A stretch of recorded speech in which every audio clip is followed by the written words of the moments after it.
Hello बच्चों, आप सभी का स्वागत है मेरे यूट्यूब चैनल राजकुमार फिजिक्स गुरुजी और मेरी academy PCS physics plus maths academy Wardha में।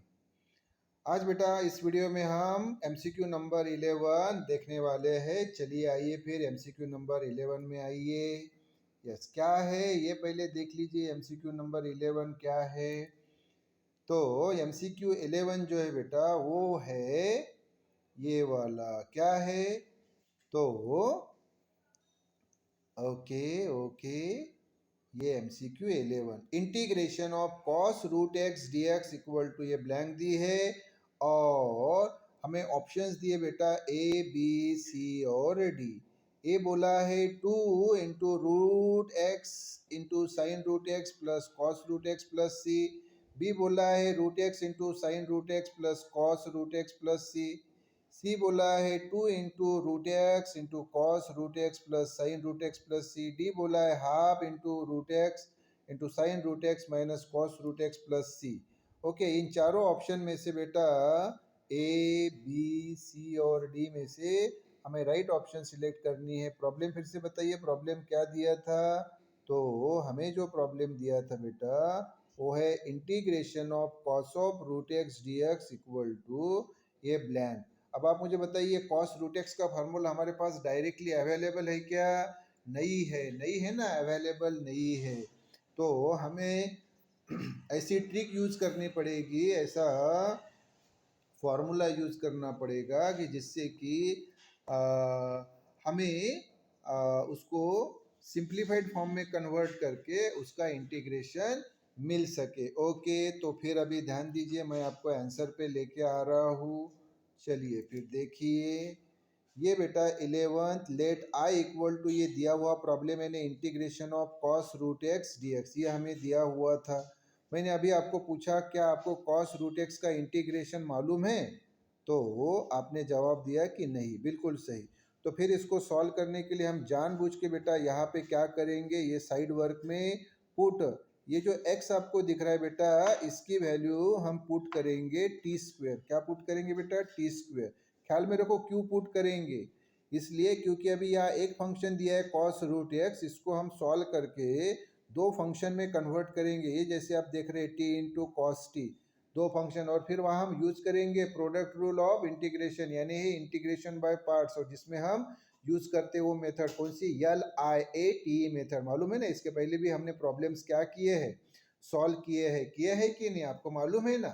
यस, तो चलो फिर हम जानबूझ के बेटा यहाँ पे x की वैल्यू पुट कर रहे हैं टी स्क्वेयर। ओके, तो राइट हैंड साइड में हम क्या लिखा है यहाँ पे? टी स्क्वेयर, एक्स की वैल्यू टी स्क्वेयर पुट की, इसलिए जानबूझ के differentiate with respect to t करना है। टी है ना राइट हैंड साइड में, तो उसी से डिफरेंशिएट करना है, वही गेट। तो हमने डिफरेंशिएट किया विद रिस्पेक्ट टू टी, यानी दोनों तरफ बेटा डी बाई डी टी लेना है, यानी d by d t of x equal to d by d t of t square.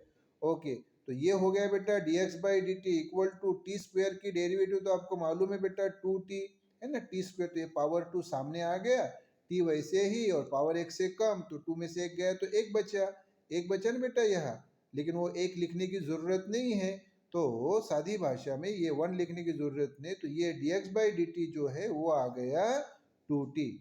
तो दो वैल्यूज बेटा हमें यहाँ पुट करनी है। दो वैल्यू कौन सी बताओ? तो एक तो x की वैल्यू टी स्क्वेयर पुट करनी है, ओके, और दूसरी वैल्यू ये dx by d t equal to 2t, dx by d t equal to 2t। अगर इसको बेटा हम थोड़ा सा सामने लेके जाए तो आप देख सकते हैं कि ये जो बेटा dt है ये इधर अगर हमने शिफ्ट किया तो ये dx बचा यहाँ इक्वल टू ये 2t इंटू ये dt, तो ये dx की वैल्यू 2t dt। ख्याल में रखो बेटा दो वैल्यूज कौन सी, एक तो ये dx की value equal to 2t dt, और दूसरी वैल्यू बेटा ये वाली जो हमने रखी थी क्या, x की वैल्यू टी स्क्वेयर। चलो ये वैल्यूज इसमें रखो मेन प्रॉब्लम में, ये जो मेन प्रॉब्लम है integration of cos root x d x, इसमें रखो।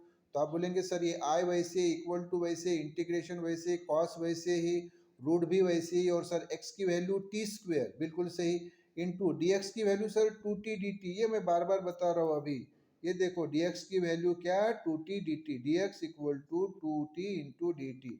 यस, तो ये वैल्यू बेटा हमने यहाँ पे रख दी। ओके, तो क्या होगा फिर मुझे बताओ? तो आप बोलेंगे सर इक्वल टू वैसे, इंटीग्रेशन वैसे, कॉस, और यहाँ पे बरोबर ध्यान दो बेटा, ये टी का जो स्क्वायर है और ये स्क्वायर रूट कैंसल, तो फिर बचा क्या? तो आप बोलेंगे सर सिर्फ टी बचा, ये कॉस ये टी, तो integration of cos T into, हाँ ये 2t इंटू डी टी वैसे ही। ओके, तो हमें बेटा ये स्टेप मिली है। इस स्टेप में मुझे बताओ कांस्टेंट कौन है? ये 2, और कांस्टेंट को बेटा इंटीग्रेशन के बाहर निकाला जाता है, बाहर निकाल दिया तो बचा क्या? ये इंटीग्रेशन है ना, ये इंटीग्रेशन बचा, ये वाला t लिखा बेटा इंटू ये कॉस टी और ये डी टी वैसे ही। तो अभी क्या हुआ बेटा, देखो प्रॉब्लम जो था उस वक्त हमारे पास एक ही फंक्शन था, उस वक्त हमारे पास एक ही फंक्शन था, कौन सा था? कॉस रूट एक्स, एक ही था। लेकिन अभी बेटा हमने उसको सॉल्व किया और जानबूझ के इस प्रकार से लाया कि दो फंक्शन आ जाए, टी और कॉस टी आ गया बेटा। ओके, और ये लेफ्ट हैंड साइड आए वैसे ही, तो ये दो फंक्शन है टी और कॉस टी, इसका इंटीग्रेशन मतलब बेटा ये हो गया प्रोडक्ट रूल ऑफ इंटीग्रेशन, यानी मल्टीप्लिकेशन रूल ऑफ इंटीग्रेशन। उसी को हम क्या बोलते हैं बेटा? इसी को हम बोलते हैं पार्ट्स रूल। ओके, हाँ तो फिर क्या हो गया, यहाँ पे मेंशन नहीं किया लेकिन यहाँ पे हम एक स्टेप ये मेंशन करेंगे, यहाँ जो लिखा है ना, यहाँ पे क्या लिखेंगे? हाँ यहाँ पे लिखने का रह गया, मैं जो है यहाँ लाइन दी है, तो यहाँ पे हमें लिखना है, क्या लिखना है बेटा? कि by parts rule, by parts rule. कौन सा रूल बेटा? Parts rule, parts rule. Okay, by parts rule, by parts rule. Okay, और मेथड कौन सी यूज होती है? बताओ बेटा, मेथड कौन सी यूज होती है? मेथड यूज होती है LIAT मेथड। तो ये ब्रैकेट में फिर लिखना है LIATE, ये वाली मेथड। तो इसमें तो मैंने बताया ना, यल यानी लॉगरिथमिक फंक्शन, आई यानी इनवर्स फंक्शन, टी यानी ट्रिग्नोमेट्रिक फंक्शन, ए यानी अरिथमेटिक फंक्शन, टी यानी ट्रिग्नोमेट्रिक फंक्शन, ई यानी एक्सपोनेंशियल फंक्शन। ये ऑर्डर ऐसी होनी चाहिए बेटा, ये ऑर्डर ऐसी ही होनी चाहिए। तो मुझे बताओ बेटा, हमारे पास दो फंक्शन कौन से हैं? तो आप बोलेंगे सर टी और कॉस टी, ये दो फंक्शन है हमारे पास, है कि नहीं? कौन से दो फंक्शन है? तो आप बोलेंगे सर ये टी और कॉस टी। तो इस LIAT रूल के अनुसार क्या आएगा? तो टी बेटा ये अरिथमेटिक हो गया और कॉस टी बेटा ये ट्रिग्नोमेट्रिक हो गया। तो रूल के अनुसार पहला फंक्शन अरिथमेटिक रहेगा यानी टी रहेगा, और दूसरा बेटा ट्रिग्नोमेट्रिक यानी कॉस टी रहेगा। तो लगाओ बरा ये बेटा पार्ट्स रूल लगाओ। तो पार्ट्स रूल के अनुसार क्या होगा? तो आप बोलेंगे सर ये इक्वल टू वैसे, और ये आई तो इक्वल टू वैसे ही आ रहा है, ये इक्वल टू टू कॉन्स्टेंट वैसे ही। और यहाँ बेटा हमने रूल लगाया, क्या रूल लगाया फिर बताओ? तो रूल लगाया बेटा, फर्स्ट फंक्शन ये T into integration of second function, second function यानी कॉस टी, और ये डी टी इंटीग्रेशन है तो उसके साथ डी टी आएगा, क्लियर? उसके साथ डी टी आएगा, बरोबर सही बात है। ओके, तो फिर मुझे बताओ क्या मिलेगा आपको सामने? तो आप बोलेंगे सर इक्वल टू वैसे, टू वैसे, ये first function t into integration of second function यानी कॉस टी का इंटीग्रेशन, इंटीग्रेशन है इसलिए d t, minus integration of derivative of first, तो फर्स्ट फंक्शन टी है उसकी derivative, into integration of second, ये integration of second, second function है cos t है उसका इंटीग्रेशन, और इंटीग्रेशन लिखा इसलिए डी टी, और ये जो बड़ा इंटीग्रेशन था इसका ये डी टी और आ गया। Okay, yes. तो मुझे बताओ क्या स्टेप मिल गई, फिर से बताओ जरा, फिर से बताओ क्या स्टेप मिल गई? तो आप बोलेंगे सर हमारे पास ये स्टेप थी, है ना? तो सर ये इक्वल टू वैसे ही, टू वैसे ही, और integration of first function into second function, integration है इसलिए dt रहता है, इंटीग्रेशन सॉल्व हो गया तो ये dt भी चला जाएगा। तो ये product first function into second function का इंटीग्रेशन क्या है? फर्स्ट फंक्शन ये t into integration of second function ये cos t का इंटीग्रेशन, इंटीग्रेशन इसलिए dt, minus integration of derivative of first यानी d by d t of first function ये t है, इंटू इंटीग्रेशन ऑफ सेकंड, ये second function बेटा cos t इसका integration, और ये इंटीग्रेशन है इसलिए डी टी। हाँ, और ये पूरा ब्रैकेट करके ये डी टी बेटा, क्यों? इस इंटीग्रेशन के लिए डी टी, इसलिए बार बार बता रहा हूँ बेटा, ये डी टी किस लिए? इस इंटीग्रेशन के लिए, ये डी टी किस लिए? इस इंटीग्रेशन के लिए, ये डी टी किस लिए? इस इंटीग्रेशन के लिए। ओके, तो फर्दर हम इसको सॉल्व करें तो क्या होगा, इक्वल टू वैसे ही, टू वैसे ही, टी वैसे ही, और आपको मालूम है कॉस टी का इंटीग्रेशन होता है साइन टी। हाँ यस, फिर से वही बात, कितने हमारे पास इंटीग्रेशन के फार्मूले, तो आप बोलेंगे सर 28 पहले जो समरी में हमने देखे, +3 एक्स्ट्रा और जो है ना 31 फार्मूले है, तो उसमें मैंने बताया नहीं क्या कॉस टी का आपको इंटीग्रेशन क्या होता है, कॉस टी का integration sine t, integration solve इसलिए डी टी भी चला गया, माइनस ये इंटीग्रेशन वैसे बेटा, ये d t by d t, तो डी टी तो कैंसिल हो गया बेटा, तो फिर क्या आया यहाँ, ये 1 आ गया, D t by d T यानी 1, और ये इंटीग्रेशन ऑफ कॉस टी, तो कॉस टी का इंटीग्रेशन साइन टी होता है, इंटीग्रेशन सॉल्व हो गया इसलिए ये डी टी चला गया, फिर से देख ध्यान दो, ये इंटीग्रेशन सॉल्व हो गया तो ये डी टी चला गया, हाँ, और ये डी टी बच गया अभी भी, हाँ क्योंकि ये इंटीग्रेशन अभी भी बचा हुआ है ना, इसलिए उसका डी टी, यस। सामने इसको फर्दर हम प्रोसीड करें तो क्या होगा बताइए जरा, तो आप बोलेंगे सर ये इक्वल टू वैसे ही, टू वैसे ही, सर ये टी इंटू साइन टी वैसे ही, माइनस वैसे ही,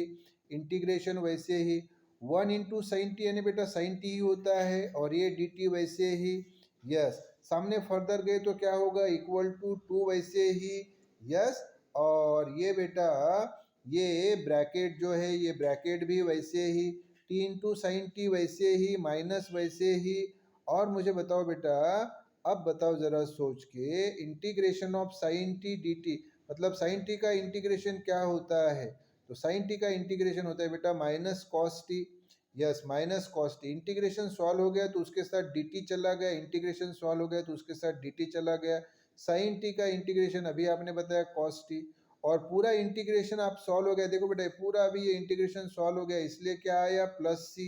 अच्छा सामने फर्दर प्रोसीड करें तो क्या होगा, इक्वल टू वैसे ही, टू वैसे ही, ये ब्रैकेट वैसे ही, ये टी इंटू साइन टी वैसे ही, माइनस ऑफ माइनस यानी प्लस होता है, ये कॉस टी वैसे ही, और ये प्लस सी वैसे ही, ओके। सामने हम इसको प्रोसीड करें, फर्दर प्रोसीड करें तो क्या होगा, तो देखो ये बेटा लेफ्ट हैंड साइड तो ये मालूम है आपको, आय वैसे ही आ रहा है, ये हम अगर इसको देखो मैं लेके आता हूँ आपको वापस प्रॉब्लम में, ये देखो ये आय था, ये integration cos root x d x ये था, इसका कॉस रूट एक्स का हमें इंटीग्रेशन पता नहीं था इसलिए हम इसको यहाँ पे सब्स्टिट्यूट किया हमने, x equal to t square, इसको सॉल्व करते गए और फिर हमने पार्ट्स रूल यूज़ किया, LIAT मेथड यूज़ की, और फर्दर इसको हम सॉल्व करते गए, ये ऐसे सॉल्व करते गए, और हम बेटा यहाँ पे आ गए, है ना, तो लेफ्ट हैंड साइड तो ये आए तो चली आ रही है, इक्वल टू ये 2, और टी की वैल्यू बेटा रूट एक्स, आप बोलेंगे सर टी की वैल्यू रूट एक्स का, अरे यही पुट की थी ना हमने बेटा, भूल गए क्या, ये देखो ना क्या पुट किया था बेटा, x equal to t square, क्या है x equal to t square, हाँ तो यहाँ अगर बेटा हमने लिखा कि दिस एम्प्लाइज,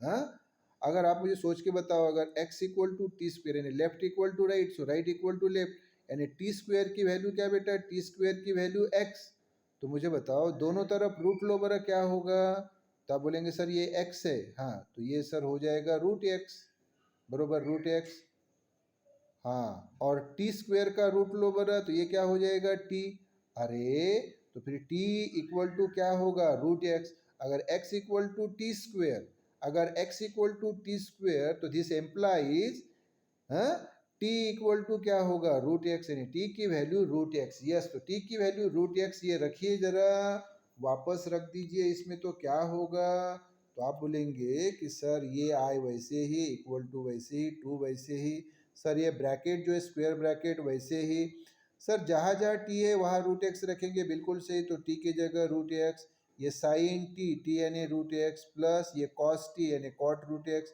और ये प्लस सी वैसे ही, तो ये मिल गया बेटा हमें आंसर, ये मिल गया I equal to 2 into root x plus sine root x plus cos root x plus C, ये आंसर मिल गया बेटा। और जो हमें ऑप्शन दी थी ABCD, उसमें से राइट ऑप्शन है बेटा ये वाली ए, इसलिए हमने लिखा देयरफॉर ऑप्शन इज ए, यानी राइट ऑप्शन ए है, ये हमें मिल गया बेटा। ओके, तो यहाँ पे ये बेटा हम MCQ नंबर 11 यहाँ पे कंप्लीट कर रहे हैं, अगले वीडियो में हम MCQ 12 देखेंगे। ओके बेटा, इसको रिवाइज करो 2-3 बार बेटा। ओके।